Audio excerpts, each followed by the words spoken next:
Amados, o pastor, eu vou tratar esse texto, mas obviamente tudo que vai ser dito hoje aqui, falado aqui, serve para acolher essa igreja na orientação do que, na verdade, vai ser festejado e executado por intermédio, obviamente, de muitas igrejas, o que vocês identificam por celebração do Natal.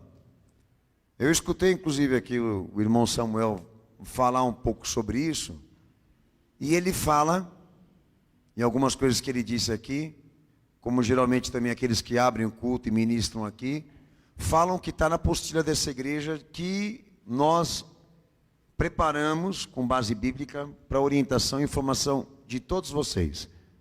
No seguinte aspecto, de que a autoridade ali explícita seja o que está escrito, não a nossa opinião. Então essa apostila está dentro do site, aí se os irmãos quiserem obviamente orientação, vão buscar ali, porque é preocupante, e necessário por quê? Porque nós precisamos estar orientados biblicamente no que diz respeito à adoração e celebração. E muitos que estão comigo aqui hão de reconhecer isso, que constantemente você requer e pede de Deus uma graça. E muita coisa que é feita debaixo da esfera da fé, desalinhada às escrituras, corre-se o risco de que isso não te seja concedido. Porque na medida que você se interessa de que Deus faça alguma coisa por você, mas você não se interessa do que Ele te pediu, o que você está querendo dizer com isso? Que Ele vai ignorar tudo aquilo que Ele é e tudo aquilo que Ele revelou somente para te poder prover um pedido? Ou te agraciar com coisas desse tipo? Então é meio estúpido achar que nós teríamos aqui condição de burlar o sistema de Deus e até o método dele, obviamente nesse interesse, de que seja alcançado por ele os nossos interesses. Mas enfim, mas antes de eu ler algumas frases que eu coloquei na apostila dessa igreja, o pastor, eu até peguei aqui, entrei no canal Verdade em 10 Minutos, eu peguei 3 opiniões aqui de gente que colocou comentário lá nos vídeos que eu gravei sobre o assunto. Uma aqui diz: a paz do Senhor, pastor Daniel, permita-me falar no que se refere à comemoração do Natal. Não há ordem para comemorar, porém também não há para não fazê-lo. É uma atitude exclusiva humana comemorarmos. Então aqui a interpretação é essa: Jesus não pediu, como também não proibiu. Então o entendimento é que porque ele não proibiu, pode ser feito. Para vocês verem como é que as pessoas são estúpidas. Tá? Até porque, se eu levasse em conta a linha desse pensamento relativo aqui, eu não poderia então festejar o Natal dia 25 de dezembro, por exemplo. Festejar aquilo dia 25 de dezembro, porque já festejando dia 25 de dezembro, eu estou assumindo uma data pagã. Então, se eu tenho intenções de celebrar realmente o nascimento de Cristo, como está dizendo aqui, e eles chamam assim, né? E celebrar porque também ele não proibiu, que é o pensamento dessa pessoa aqui, então devo encontrar o quê? A data que ele nasceu. E não 25 de dezembro, pô. Porque quando você se reúne para celebrar dia 25 de dezembro, aquilo que você chama de coisa cristã, você está celebrando uma outra coisa. Uma data que a raiz histórica condiz com o paganismo. Eu não vou entrar nesse método porque na apostila está lá. Então, para você ver como é que eles se contradizem. Eu vou fazer porque Jesus não proibiu, mas de compensação eu pego uma data emprestada de Roma para executar esse plano. Um outro pensamento aqui é esse aqui: só sei uma coisa. Olha só, eu só sei uma coisa, ou seja, o que está escrito não interessa, o que está mais interessante é o que ela pensa. Os anjos anunciaram cantar o nascimento do ungido de Deus, chamou os humildes para presenciar o nascimento, e reis de longe vieram homenagear o rei que nasceu. Então esses são os textos, essas são as bases, esse é o critério que ela usa. Só sei uma coisa. Outra aqui: comemoro o Natal e sempre comemorei, e seja como for, percebo que um clima mais humanizado nessa data do ano. As pessoas se reúnem, são mais generosas nessa época do ano. Com todo respeito, acho que só o que essa data representa para as famílias para todo mundo, por si só, vale a comemoração. Cristianismo, para mim, não é quem sabe mais de Bíblia. Ele acabou de assinalar o termo idiota. Mas testemunho de vida. E que vida! Então são coisas desse tipo que chegam para nós, e até mesmo quem induz esse relativismo, eu me refiro a pastores e lideranças, eles também agem da mesma forma. Eles não têm como provar, mas mesmo assim incentivam, induzem a igreja a essa prática. Ali dentro da apostila, uma das primeiras folhas, eu escrevi assim: não há registro nas Sagradas Escrituras de que alguém tenha comemorado, nas Sagradas Escrituras, tá? De que alguém tenha comemorado dia 25 de dezembro, nos primeiros séculos da igreja cristã. Não existe sequer uma palavra bíblica que forneça elementos para uma confirmação de que foi realizado um grande banquete em comemoração ao aniversário de Jesus Cristo. Muito menos ainda, teríamos uma data expressiva para sabermos quando ele nasceu de verdade. Isso é fato. Há uma dedução. Pela expressão de Jesus através da Escritura Sagrada, seja por parábolas, palavras ou passagens da sua vida, não existe uma ordenança que institua esta comemoração, Natal e 25 de dezembro, com a prática de fé cristã ou culto de adoração a Deus para as igrejas. A origem desse 25 de dezembro acarreta laços com a raiz do paganismo romano, e aí eu venho citando as enciclopédias, inclusive, que reconhecem, melhor dizendo, essas informações históricas. Até lá, a gente diz assim como Pedro: se você não tiver argumento para isso, a melhor coisa é você calar a boca, com todo o respeito. E o que eu vou tratar aqui, com os amados irmãos, é o que na verdade nós temos para falar. Eu não digo pela questão do Natal, ou da celebração dia 25 de dezembro, ou do materialismo que está por detrás do cenário, ou do paganismo que está por trás do cenário. Quem quiser pega a apostila e você, na verdade, vai se orientar melhor por outra parte disso, do que nós vamos tratar, que é a parte histórica, né? Mas teológica, bíblica e doutrinária de reger o comportamento de uma igreja como essa, que se julga cristã e existe para servi-lo, o que nós temos para falar é isso aqui. E nós seguimos à risca aquilo que ele pede, aquilo que ele ordenou e pré-ordenou. Então eu não posso ser tão raso e medíocre para dizer assim: porque ele não disse, porque ele não falou, eu não vou fazer.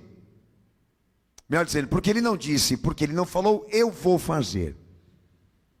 Porque é ser medíocre isso, é querer tapar os olhos e não querer enxergar. Porque há outras coisas que envolvem isso, que eu deveria levar em conta, e no caso dessa pessoa, ela não quer fazer questão. Tá? Mas em detalhe, para mim chegar de púlpito aqui hoje, para você, e te falar a palavra de Deus, eu preciso provar isso, o Senhor disse. E eu não tenho autorização, como líder de uma igreja como essa, e esse ministério também, para chegar e dizer a vocês aqui alguma coisa que não esteja amparado nisso, no evangelho da vida dele. Um dos maus que ataca a igreja, e grande parte desses religiosos chamados evangélicos, é esse relativismo aí, dogmático e imoral, mas nesse caso aqui dogmático, porque eles trabalham sem a tese disso, de uma determinação que seja absoluta, porque nós estamos falando da parte de Deus, então tem que ser pontual, tem que ser absoluto, não pode estar à mercê de interpretações humanas. Deus precisa ser pontual, e foi, desde que a igreja obviamente tenha ouvidos e olhos abertos para essa atenção. A primeira coisa que o pastor eu queria dizer aos irmãos, que se nós formos em busca do que ele pediu e disse, nós nos deparamos ali com uma celebração instituída. Agora eu estou falando de uma coisa que ele pediu, não que você quer, mas que ele mencionou. Aí é o sagrado, porque foi ordenado da parte dele. como toda a teologia. Então, a primeira coisa que o pastor tem para falar, com base em Mateus 26 ao 30, nós vamos ler mais um texto, Mateus 20, verso 20 ao 28, é de quem surge a autoridade para descrever o modo correto e certo de fé. Tá? De quem surge, é uma regra básica da ciência, bíblica e teológica, de quem surge a autoridade para prover os códigos ou a unidade instrumental disso, de como deve ser o modo correto da fé das pessoas. É o que nós vamos fazer com você aqui. Então, como esse texto e como tantos outros, o que Jesus está deixando claro? O que ele pode e não pode, não foi o que ele disse aí? O que eu não posso, eu não vou fazer. Concede a meu Pai. Mas o que eu posso, eu faço o quê? Ele revela a unidade disso, daquilo que prescreve fé, ou seja, do que determina a fé. O que você ouviu aí? Batismo. E o cálice representa o quê? A vida e o sangue dele. Que é um dos símbolos mais importantes da celebração da Santa Ceia. Então ele está deixando claro exatamente o quê? Que a autoridade que lhe foi concedida da parte do Pai, ele exercia ali. De determinar exatamente o que os discípulos iriam cumprir. O que na verdade eles iriam viver na experiência da fé.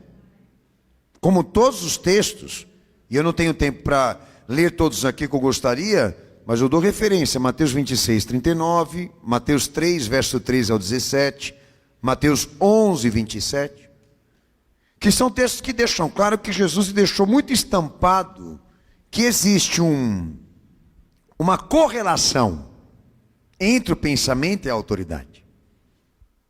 Do que fala-se sobre fé, com base naquilo que ele falou. Você pode falar, mas com base naquilo que ele falou. Por quê? Porque a autoridade é dele.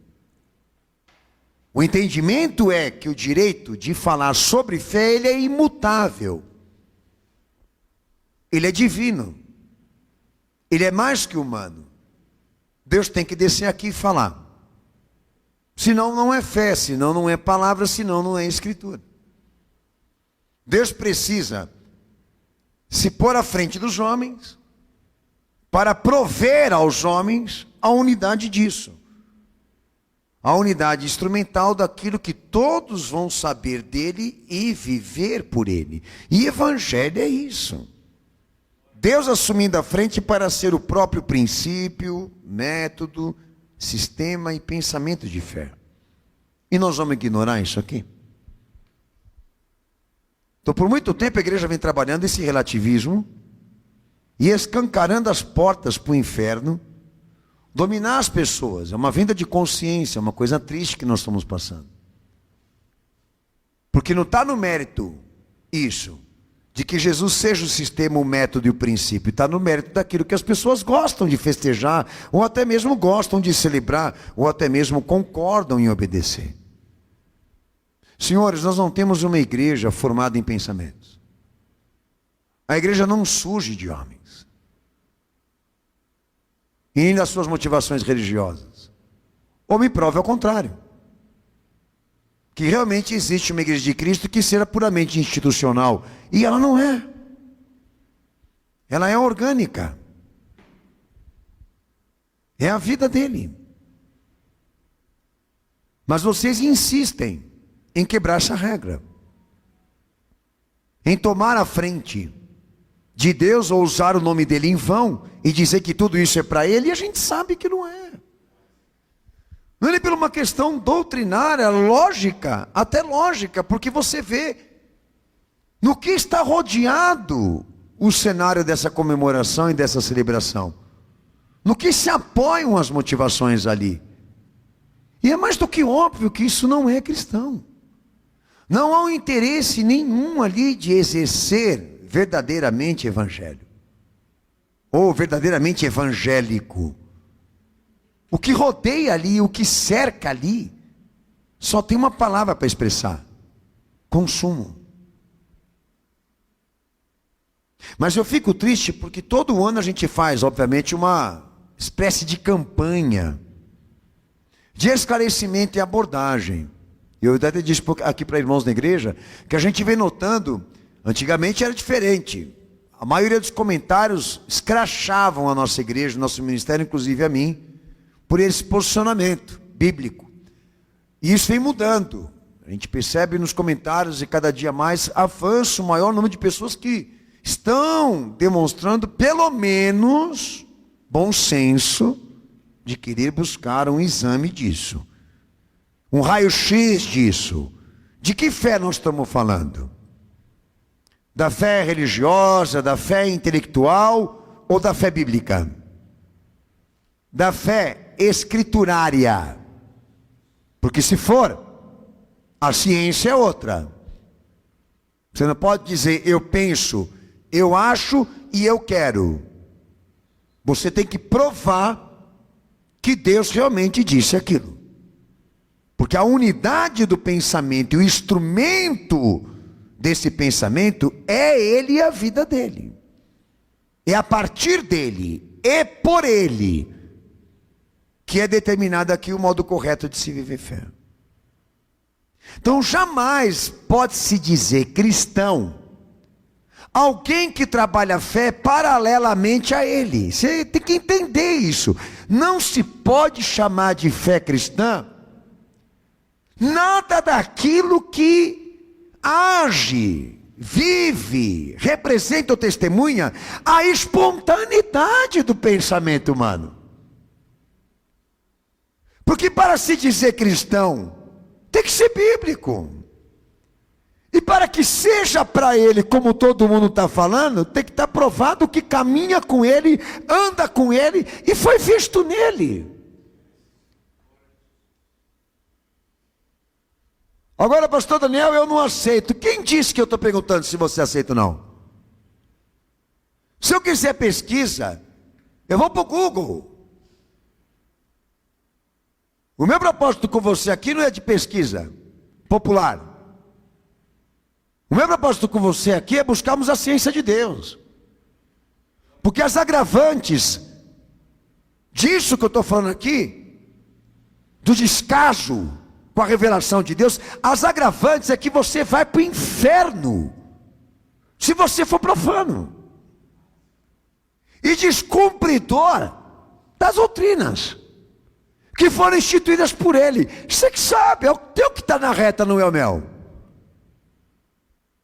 Eu só estou deixando claro aqui, que se nós realmente fôssemos à procura de um evangelho, de uma igreja, que atendesse à demanda religiosa da sociedade e do sistema, jamais ela poderia ser de Cristo, você não concorda? Então quais são os instrumentos? O símbolo que representa ele, a essência daquele simbolismo, a interpretação e o significado daquilo. Tudo é detalhado dentro da comemoração que ele pediu e instituiu. Mas do que vocês vão comemorar dia 25 de setembro, 25 de dezembro, e que alguns estão chamando dia do nascimento, ele não deu simbolismo, ele não deu representação, ele não deu cenário, ele não deu menção, e a igreja posteriormente também não celebrou. Não há nada para enriquecer você. Só um cenário de uma manjedoura com uma criança lá dentro que vocês têm para falar, e alguns pastores no pasto, alguns anjos descendo, coisas desse tipo. Que foi adquirido, que foi usado também pelo catolicismo. Então nós nos preocupamos de que o pensamento sobre fé seja dele. E o acontecimento do nosso pensamento seja regido e administrado por quem tem a autoridade imutável. E quem tem a autoridade imutável não erra. E ele é absoluto. O dia que eu quiser perguntar alguma coisa para alguém sobre fé, eu já abandonei Cristo.